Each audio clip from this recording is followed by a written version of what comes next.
in the Ashanti region because grief and shock gripped residents of Apinkra in the Bosomtwe district of the Ashanti region, where a 70-year-old man bludgeoned his nephew to death in his sleep. Kofi Asamoah told police he killed his 41-year-old nephew Yawusu because he's been pestering him.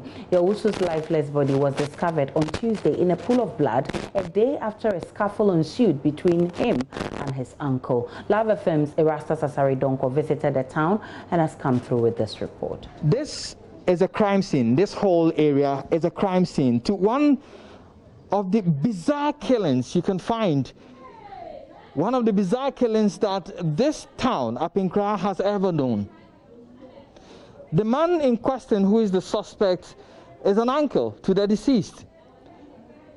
And according to eyewitnesses, they had a disagreement the following day, that's yesterday. And the gentleman came to sleep here in the courtyard. In his sleep, the uncle hacked him with a metal bar, which the deceased used to work. And he did that consistently, hacking him continuously right here until part of the skull, the teeth, and other parts of the face started falling off. After the act, he went to report to the unit committee, and it was the assembly member who sent him to the police and brought in the police to pick up the body. Let's speak with him. What's your name, sir? I'm Honorable Frank Dankwa, Apinkra Electoral Area Assembly member. There was misunderstanding between them in the evening. So the disease hit the suspect with a stone, and some people took him to the clinic and they addressed it for him. So I think after he came, the form of retaliation that is resulted to this. But what did he tell you? Actually, he told me that he didn't know what happened. He came out and he met the body lying there. That is what he said initially. So I said, fine, you are the only family member here. So let's go to the police and make the complaint to the police. So afterwards, what did he tell them? I learned he admitted in front of them. So what exactly did he say? We came together with the CID. And when we came, in fact, when we went there, I told them that he's the crime suspect. So she should at least. So when we were coming, he was in handcuff. So when we came, we entered through the suspect's room. And you could see that there's a blood all over the place, even on his body. So when we came in, the CID asked him what happened. He said he didn't know.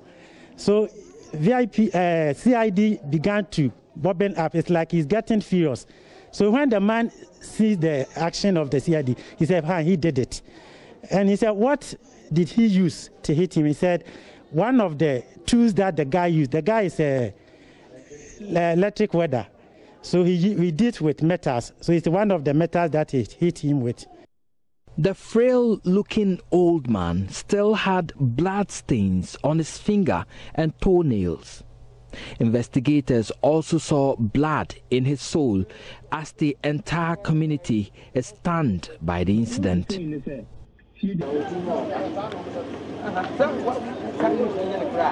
man Asamoah is living does not show something that he can do that, because his living was very good.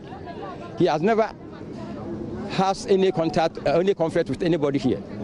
But only thing I can say is that for particular today's incident, I'm surprised, and even it's surprised to all of the residents people here up in Accra. The Jachi police are preparing him for court on a provisional charge of murder.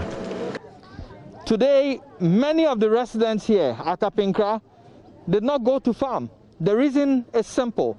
They were shocked to the bone to realize that Openya Samoa, who is the Abusuapanyin for a part of this community, could kill his nephew, not just killing him, but hack him to death many times until half of his head has fallen off.